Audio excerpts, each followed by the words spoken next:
আসসালামু আলাইকুম। Amina Siraj education YouTube চ্যানেলের পক্ষ থেকে সকলকে জানাই আন্তরিক অভিনন্দন। আজ আমরা নবম দশম শ্রেণীর পরিসংখ্যান অধ্যায় নিয়ে খুবই গুরুত্বপূর্ণ আলোচনা করব। পরিসংখ্যান অধ্যায় সংখ্যাভিত্তিক কোনো তথ্য বা ঘটনাকে পরিসংখ্যান বলে। প্রশ্নটা হলো, পরিসংখ্যান কি? সংখ্যাভিত্তিক কোনো তথ্য বা ঘটনাকে পরিসংখ্যান বলে। পরিসংখ্যানকে আমরা চারটি অংশে সাজাতে পারি। এক, উপাত্তের উপস্থাপক। এটা দুই ধরনের। অবিন্যস্ত উপাত্ত, যেমন পরিসর, শ্রেণী ব্যবধান, শ্রেণী সংখ্যা, টেলি, গণসংখ্যা। এটি হলো অবিন্যস্ত উপাত্ত। দুই নাম্বার, বিন্যস্ত উপাত্ত, ক্রমজয়িত গণসংখ্যা, শ্রেণী মধ্যবিন্দু, পরিসর। তাহলে অবিন্যস্ত উপাত্তের মধ্যে এগুলো, আর বিন্যস্ত উপাত্তের মধ্যে এই তিনটা। এখন বিন্যস্ত উপাত্ত বলতে কি বুঝি? যেসব উপাত্ত ঊর্ধ্বক্রম মানে ছোট থেকে বড় বা অর্ধক্রম বড় থেকে ছোট অনুসারে সাজানো থাকে তাকেই বিন্যস্ত উপাত্ত বলে। যেমন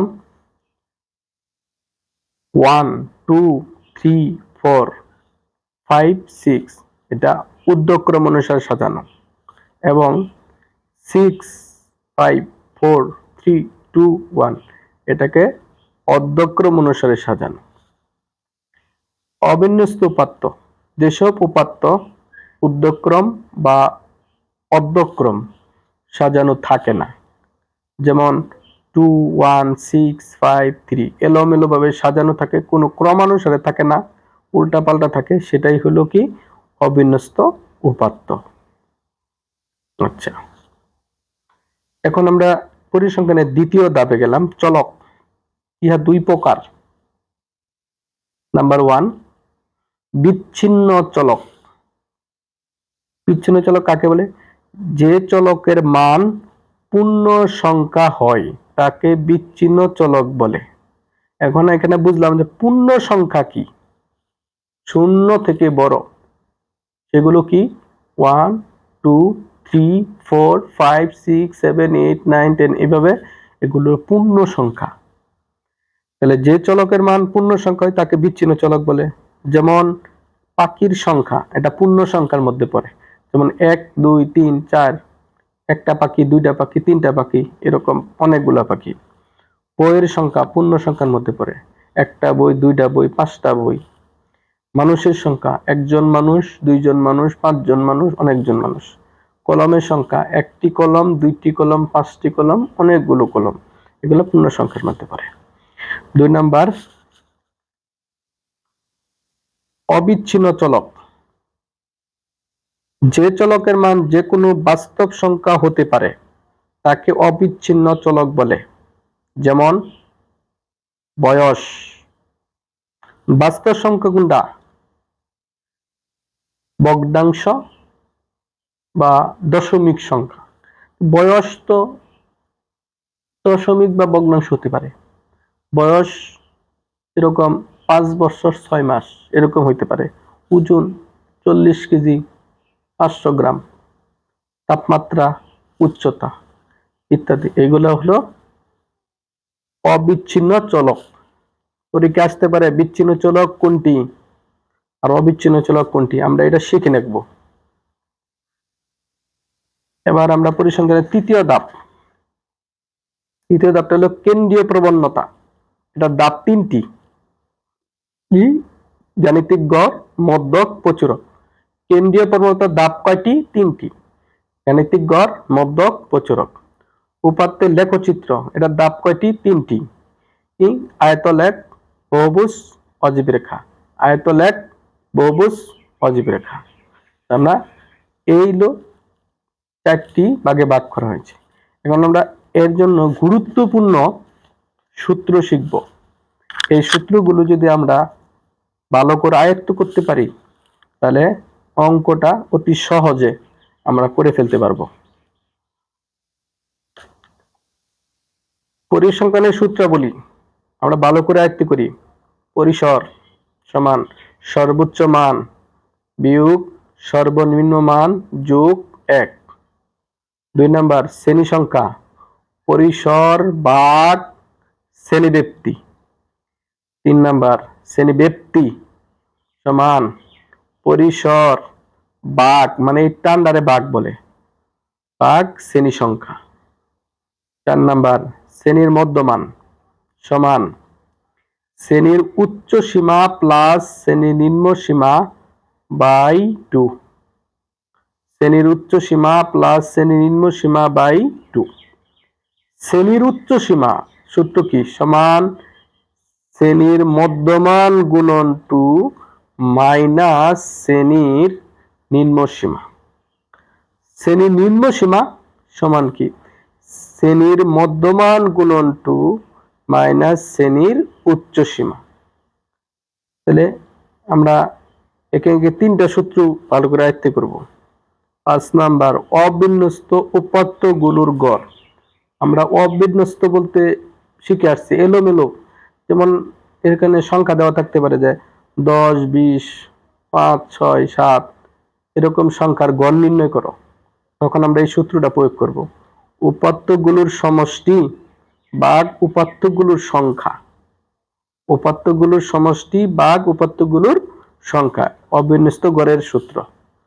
6 নাম্বার শ্রেণী বিন্যস্ত উপাত্তের গড়। শ্রেণী বিন্যস্ত উপাত্তের গড় 2 ধরনের হয়। একটা হলো সরাসরি পদ্ধতিতে গড় আর একটা হলো সংক্ষিপ্ত পদ্ধতিতে গড়। তাহলে এক সরাসরি পদ্ধতিতে গড়ের সূত্র summation fi xi by n। Summation fi xi by n।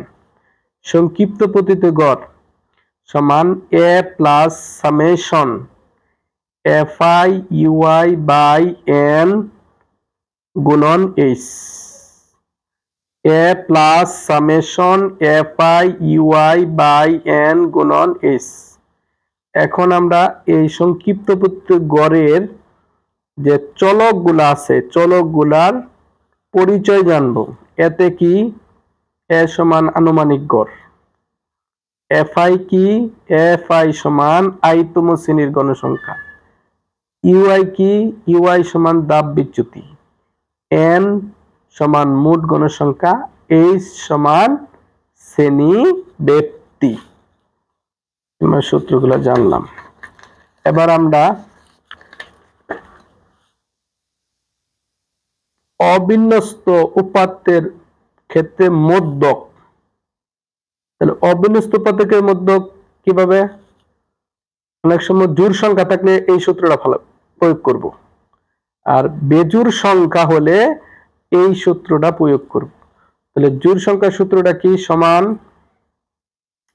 n/2 তম পদ প্লাস n/2 প্লাস 1 তম পদ বাই 2। আবার বলি n/2 তম পদ প্লাস n/2 প্লাস 1 তম পদ বাই 2। n যদি বেজোড় সংখ্যা হয় মধ্যক সমান n প্লাস 1 বাই 2 তম পদ। n প্লাস 1 বাই 2 তম পদ। শ্রেণী বিন্যস্ত উপাত্তের মধ্যক। বিন্যস্ত বলতে সারণী দেওয়া থাকবে, তখন মধ্যক নির্ণয় করলে এই সূত্রটা প্রয়োগ করতে হবে। মধ্যক সমান l plus n/2 minus fc গুণন h বাই fm। আরেকবার বলি l plus n/2 minus fc গুণন h বাই fm। যেখানে মধ্যক নির্ণয়ের চলকের পরিচয়গুলো জেনে নিই। l তে কি বোঝা? l সমান মধ্যক শ্রেণী নিম্ন সীমা। m তে কি বোঝা? n সমান মোট গণসংখ্যা। fc কি বোঝা? fc সমান মধ্যক শ্রেণীর আগের শ্রেণীর ক্রমযোজিত গণসংখ্যা। h সমান শ্রেণীব্যাপ্তি। fm সমান মধ্যক শ্রেণীর গণসংখ্যা। চলকের পরিচয়টা আমরা ভালো করে জেনে নিব। এবার আমরা প্রচুরক নিয়ে আলোচনা করব। প্রচুরকটা কি জেনে নেই। প্রচুরক অবিন্যস্ত উপাত্তের প্রচুরক কোন উপাত্তে যে সংখ্যাটি সবচেয়ে বেশি বার থাকে তাকেই প্রচুরক বলে। যেমন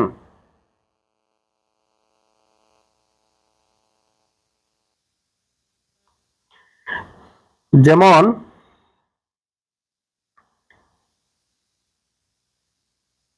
4 6 8 10 4 12 4 8 3 এগুলো হলো অবিন্যস্ত সংখ্যা। এর মধ্যে প্রচুরক বের করা।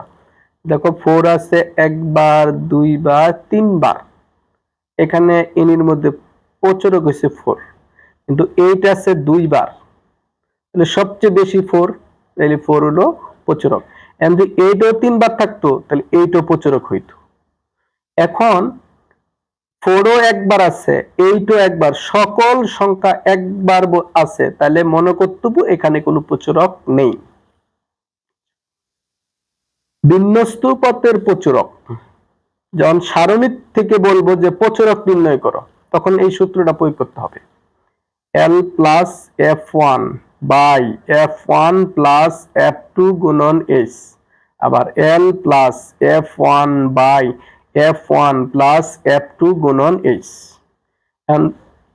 চলকের পরিচয়টা জেনে নিই, যেখানে L প্রচুরক শ্রেণী নিম্ন সীমা, F1 সমান প্রচুরক শ্রেণীর গণসংখ্যা বিয়োগ আগের শ্রেণীর গণসংখ্যা, F2 প্রচুরক শ্রেণীর গণসংখ্যা বিয়োগ পরের শ্রেণীর গণসংখ্যা, এই শ্রেণী ব্যক্তি। এটা আমাদের পরিসংখ্যানের প্রচুরক পর্যন্ত বুঝলাম। এখন আমরা জানব পরিসংখ্যানের উপাত্তের লেখচিত্র সম্বন্ধে। আয়তলেখ, আমরা আয়তলেখ অঙ্কন করতে গেলে প্রথমে আমাদের ওই সারণীর জয়টা গড় আছে, ওই গড়গুলোকে তিনটা ভাগে ভাগ করব। প্রথম শ্রেণীব্যক্তি, অবিচ্ছিন্ন শ্রেণীসীমা, গণসংখ্যা, এই তিনটা ভাগে ভাগ করে শ্রেণীব্যক্তির গড়ে শ্রেণীব্যক্তিটি লিখব, গণসংখ্যার গড়ে গণসংখ্যাটি লিখব। লেখার পর এই অবিচ্ছিন্ন শ্রেণীসীমা বের করব। কিভাবে না, 11 থেকে আমরা 0.5 বিয়োগ করব। বিয়োগ করলে থাকে 10.5। এই 0.5টা 20-এর সাথে যোগ করে দেব। প্রত্যেকটা করে এই সিস্টেমের হবে। এখন আমরা এই সারণীটার থেকে কিভাবে গ্রাফ তৈরি করব। গ্রাফে কে যাবে? অবিচ্ছিন্ন শ্রেণীসীমা যাবে গ্রাফের এক্স এর গড়ে, আর গণসংখ্যা যাবে গ্রাফের ওয়াই এর গড়ে। তখন আমরা গ্রাফটা করব।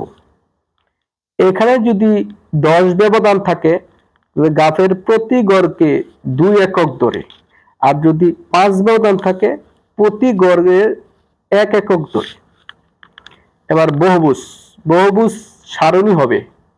প্রথম আমরা প্রশ্নের সারণীতে যেটি গড় আছে ওই গড় করব, গড়টিকে 3টি অংশে বিভক্ত করব। প্রথম অংশ শ্রেণীব্যক্তি, পরেরটার নাম দেব মধ্যমান, পরেরটা দেব গণসংখ্যা। এখন আমরা শ্রেণীব্যক্তির গড়, গণসংখ্যা দিলাম। মধ্যমান কি ব্যবহার করব? মধ্যমান বের করতে হলে 11 আর 20 দুইটা যোগ করব। যোগ করে যে ফল হবো, এই ফল দিয়ে 2 দিয়ে ভাগ দেব। ভাগ দেওয়ার পরে যে ফল হবে, ফল আমরা মধ্যমান হিসেবে বিবেচিত হবে। মধ্যমান। এখন আমরা এই মধ্যমানের গ্রাফ কিভাবে করব? গ্রাফটা করার জন্য মধ্যমান যাবে গ্রাফের এক্স এর গড়ে, গণসংখ্যা যাবে গ্রাফের ওয়াই এর গড়ে। আমি কিন্তু দেখাই দিছি, টিউটোরিয়াল আসলে পরে আর ভালো করে বুঝবেন। এখন আমরা 12 নম্বর অজীব রেখা, এটা সারণী রেখে আগে সারণীর গড়গুলো করব, করার পর 3টা ভাগে বিভক্ত করব। প্রথম হলো শ্রেণীব্যক্তি, গণসংখ্যা, পরেরটা হলো ক্রমযোজিত গণসংখ্যা করব। করার পর শ্রেণী ব্যক্তির যে উচ্চ সীমাটা থাকবে, উচ্চ সীমা কেটা, যেমন 11 নিম্ন সীমা, 20 হলো উচ্চ সীমা, 21 নিম্ন সীমা, 30 হলো উচ্চ সীমা।